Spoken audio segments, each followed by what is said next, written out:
So first kind of question is just, how did you get into Strongman? What's been the reason for you starting Strongman? I started Strongman because I've always been like the big strong guy overall.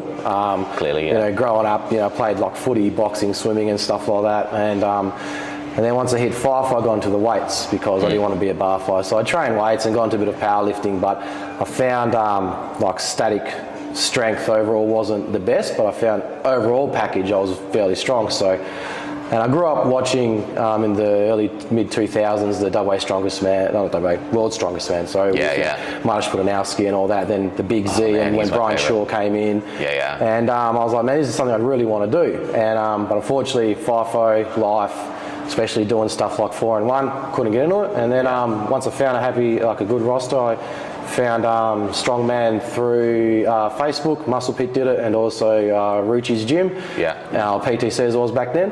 And I said, fine, I'll give it a crack now because I can actually commit to something. And I just generally levitated to that. It's always been something I've wanted to do. That's so good. And like I said, I did the kind of like bodybuilding, powerlifting style while I was doing FIFO in the early days, but you just download things online and whatever. But now, once I got into the sport and learning it, and it definitely suited me overall as an athlete. So it seems like you've kind of enjoyed and like loved the sport a lot. So in terms of like some of your achievements in the sport, like we know like you're the reigning champ for WA. You'll be defending your title this year as well. But what are some other achievements in the sport of strongman, or like sporting achievements that you've got? So as far as strongman goes, the first year I started, so I did 2016, I started a bit late, I was 31. And that first year I won, my first comp I went into was the novice comp, so I won that clean sweep. And then also, as well as strongman, I do Highland Games, so one of the other titles I've got is, I've watched it so a few far, times. Undefeated and reigning two-time King of the Stones for the Highland Games, which fortunately this year due to FIFO I won't be able to defend, but whoever wins it is just going to keep it warm for me for next year. And as far as competing goes, I think most comps I've placed or won. I've tried to be as active as I can, obviously, with FIFO, and there was a period there of injuries. Right? It is. So the main thing I think I've done is as far as like, I don't have like a lot of records and stuff like that, but I'm always a competitor that people know is always going to bring everything he's got. Whether he's 100% on, well, we've seen you, doesn't matter. You always bring the heat in the show, and that's kind of what you want. Like it's like having records and stuff is good, but if you're the consistent all-rounder, like that's the person to really be worried about, right? And that's the thing, is like there's records that I've got on my radar, but at this stage for me the priority is to obviously retain my title in a few weeks' time, and make it as hard as possible for the other 6 or 7 strongmen heavyweights to try to take it off me. So I think it's it's a no-brainer. Like the heavyweights is just going to be like the show for this one. And it's good that it's taken a while to get there, because I think my first state titles was 2018, and then 2020 and 2021. I think I've been through them, but it's always been only like 2 to 4 competitors. Unfortunately the heavyweights, for whatever reason in WA, have always been a bit depleted the last few years. It's always been like under 90s or like 105s. They've always had like massive numbers. And but now there's I think 7 qualified for the show, so that's like a massive number to have. So it's going to be really exciting. What's kind of like a typical training week look like for you? So for me, obviously doing FIFO adds its own challenges involved in it. So for a week I'm at work, I train very standard, just barbells and free weights. So I don't use a lot of machines. I prefer just using the free weights. I think that transitions a lot to strongman. So for my week at work, I'll do usually a day of conditioning. So I'll do like boxing and a lot of mobility work and stuff like that, just to get the heart rate up, and then I'll do 3 days of weight training. And there'll be a squat and a bit of a press, then a whole press accessories day, and then a lower body deadlift kind of day. And then when I'm home, same again, except I implement strongman in everything. So last night, for example, I did squats, deadlifts, and I did pressing.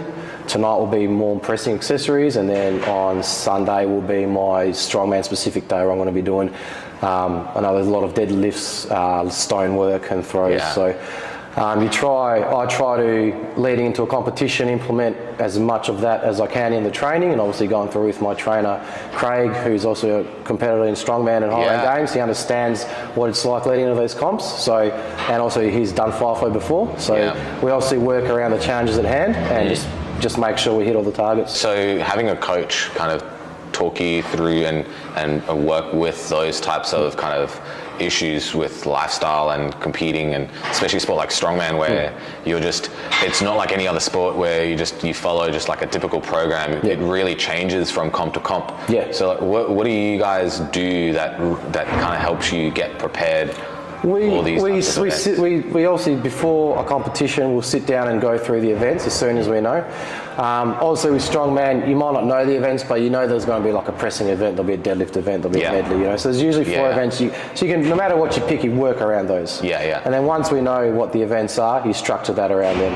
And also with the FIFO side of it, you just substitute things, you know. I'm not going to be able to do a log or axle pressing at camp, but I'll do plenty of barbell work. Same as deadlifts, I can do normal deadlifts, I can do rack pulls. You know? So there's always substitutions there. And as far as you know, stones and that work, I'm fortunate enough to work in the Pilbara majority of the time, so there's plenty of odd stones and stuff out there. So I have been known to, during the day, go out and find some. And there is another strongman and powerlifter at who's from Muscle Pit, which is Shane Nihar, and he's actually got a bit of a heavy tyre and a few stones lying around the camp. So you know, I usually go for a walk and find them and play with them. So you just got to make do with what you can. You know, for a long time, in 2018, I was at my previous employment, I was the weird guy because I was using lifting straps with weights hung off them to try and mimic a yoke press, you know, and guys were like, what's the, like asking me what the point of that is. I'm like, well, in my competitions, a yoke press, all the weight isn't up here, it's at the bottom. That was the 2018. 2018. So I just got a few lifting straps from a few of the riggers that they've tagged them out because they can't use them. I just hang, you know, I had 3 or 4 of them on each side of the bar and just hang 5 and 10 kilos. The low weight of the yoke. So and that's what I was doing. I was doing heavy like lifts with them as well. So you just got to make do with what you can and adjust as you go.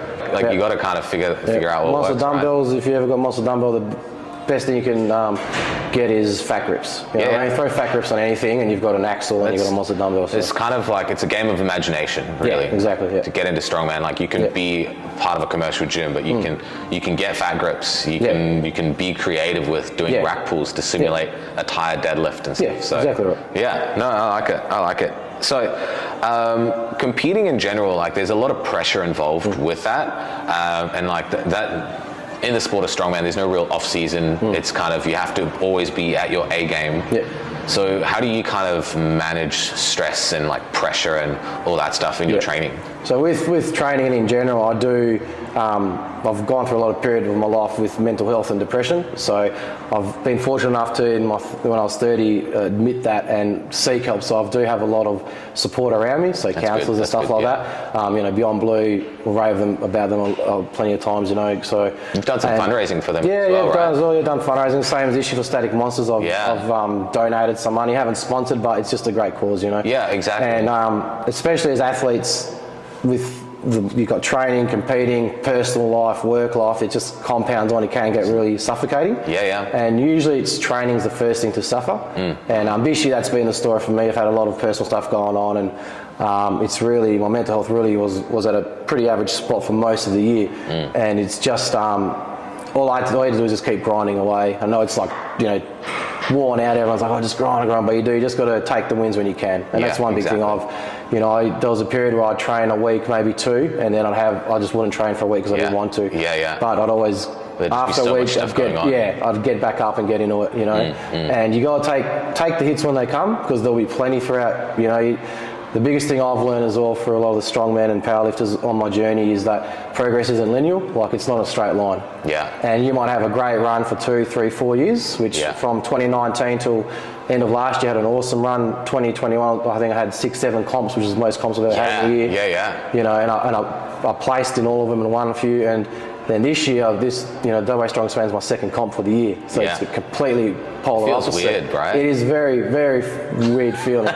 But that's just progress, you know. You're going to go left, you're going to go right, you're going to go up, you go down, and you have to accept that. If you don't accept that, it's going to make it worse. So I think as well, taking a break and not feeling guilty for it. So, you know, if you have a solid year and you win, you bomb, whatever, there's nothing wrong with taking like 2, 3, 4 weeks off. Exactly. And doing something totally different. Yeah. There's no issue. It's the long game, right? Yeah, exactly. There's no issue doing, you know, a 8-week bodybuilding program just to train something totally different, you know, refresh your mind, refresh your body.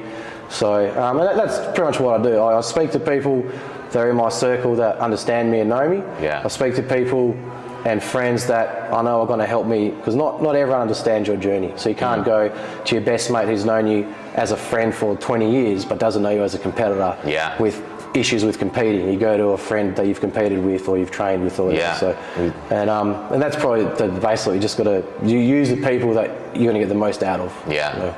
And that's so true. It's kind of good to hear that, like, even the strongest guys prioritize themselves and can take that time to actually focus on their mental health and focus on their training and go, you know what, like, okay, I know I need to take a break right now. There are other priorities. Or like, you know what, like, I'm going to send it right now. I've got that power to do that now. And it's prioritizing that. And it's tried and proven. Look at Martin Lyses, you know, he got injured, had a few issues, he just stepped away from it all, worked on himself. He had a car accident too as well, right? Yeah, so, you know, he stepped away. Killing it now. He won it, stepped away, everyone's like, where's he gone? He's done, he just had to do what he needed to do, and now he's come back bigger and stronger than ever, and there's no doubt he's going to win it again. Yeah. So, there's plenty of stories like that. You know, look at Big Z.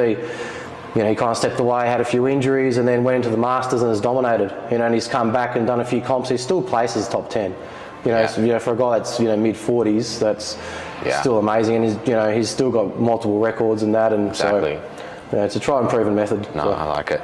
So, next question: what's kind of like a strongman myth that, like, you hear a lot about that you'd like to kind of like dispel?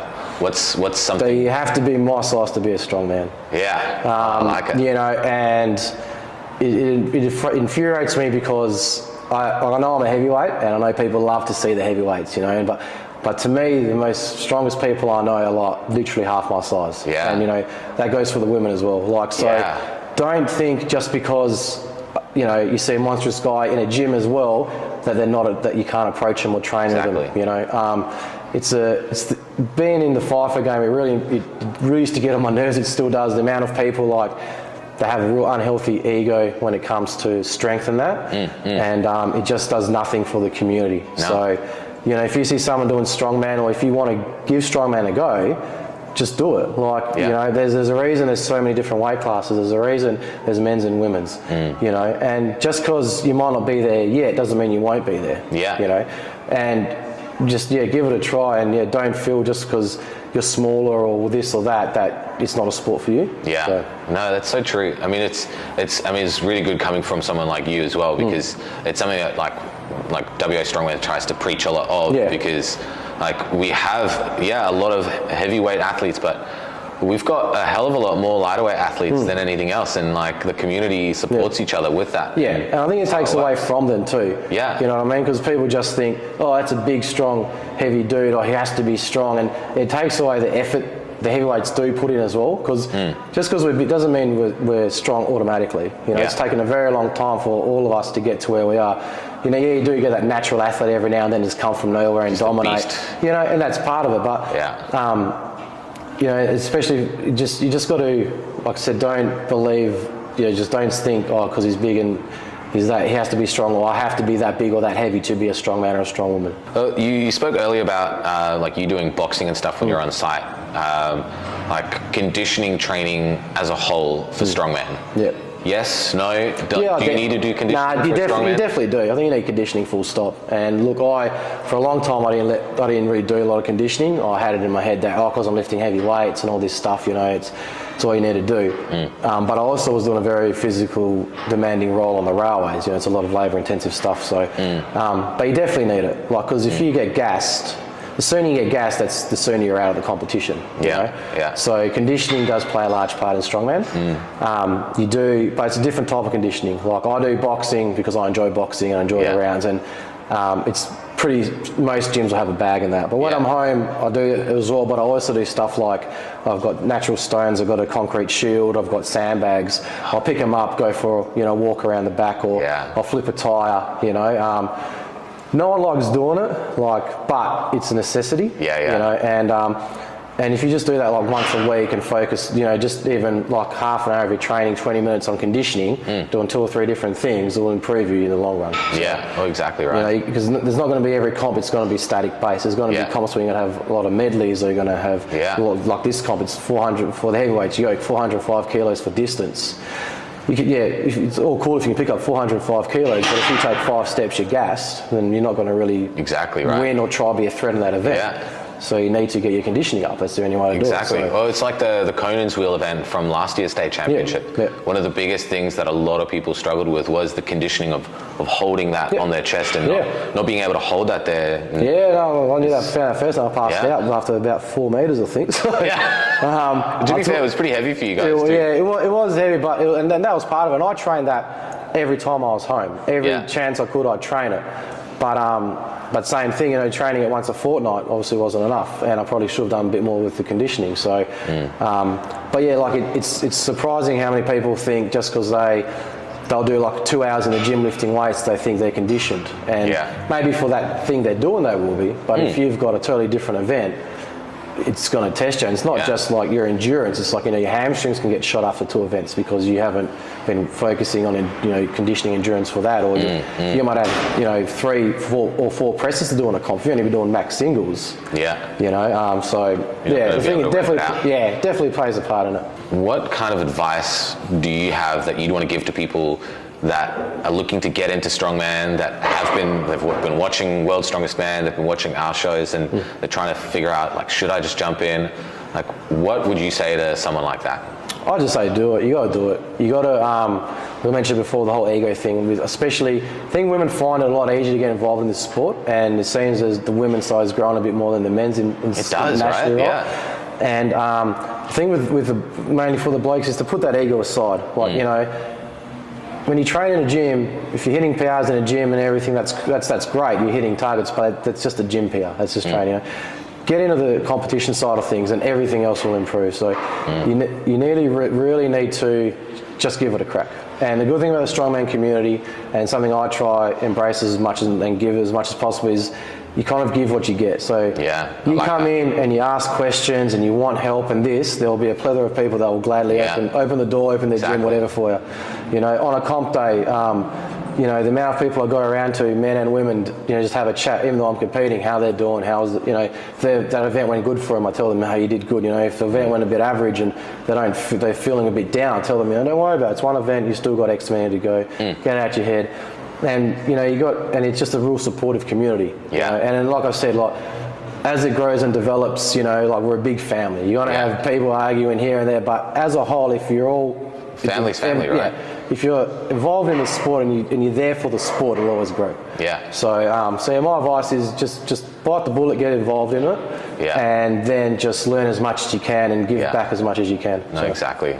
Well, so where can people kind of find you if they want to follow you as an athlete and kind of see your training? And I mean, your gym sounds pretty cool too. So for people that don't know, I'm based out in York. Obviously, there's not many training facilities out there. So over the years, I've made my own one in my shed. So I've got a pretty vast array of, like I said, stones. I've got some tyres, sandbags, got numerous bars, power cage, weights, a whole lot. So I'm pretty well set up for strongman training. So that's out in York, and that's always an open invitation. If you know anyone watching or sees me around, wants to come for a day trip and check it out, and wants to have a session, you're more than welcome to. You know, even if I'm not home, if I'm away at work and you want to pop by, you know, no worries. Let me know. Mrs. will open the shed up for you. That's so But as far as social media goes, on Instagram, it's FIFO Strong with Kong, and it's just a little page I do. I did used to do a podcast, which I'm starting to get back into again, and it's just about being a strong man and a strength athlete and working a FIFO life, and also being a husband and, you know, father of 2 as well. So all those aspects, and how. For myself, I find that, you know, it's a totally different niche to the normal 9 to 5 crowd. You know, a lot of people that do FIFO, 12-hour days, shift work rosters, different, you know, all that kind of stuff. And how can you balance that while wanting to compete in stuff like strongman, Highland Games, powerlifting, So FIFO Strong with Kong, add me more. We'll put it all on the links below and stuff, so they can click on it, get you there. Ask me questions, anything you want. You know, when I start doing the podcast, I did have a lot of Q&As. And anyone that does know me, I'm pretty open to anything, and I always give my honest opinion. Some people like it, some don't, but that's just part of the journey. That's how we progress and understand and learn more about each other and the things we do. So. All right. Well, I mean, it's good to kind of have you have this interview. It's good to have the rest of WA and Australia see you and get to know you as an athlete as well. So, we're excited to kind of see you perform on the day for States. Yep. No, the same as all. Obviously, to yourself and WA Strongman, and as a whole, the WA Strength community. Like we do have like an amazing thing. And the main thing, like I said, is to grow that, to grow the sport. There's many of the WA athletes over there to international competitions. We've got some strong people here. Hey? There's some insanely strong people, and we've got a lot of strong men and women now at that national and also international stage. So, give them their support and cheer them on, and exactly. Keep getting stronger. Yeah. All right. Well, we'll cut it there. Awesome. Thank you. See you.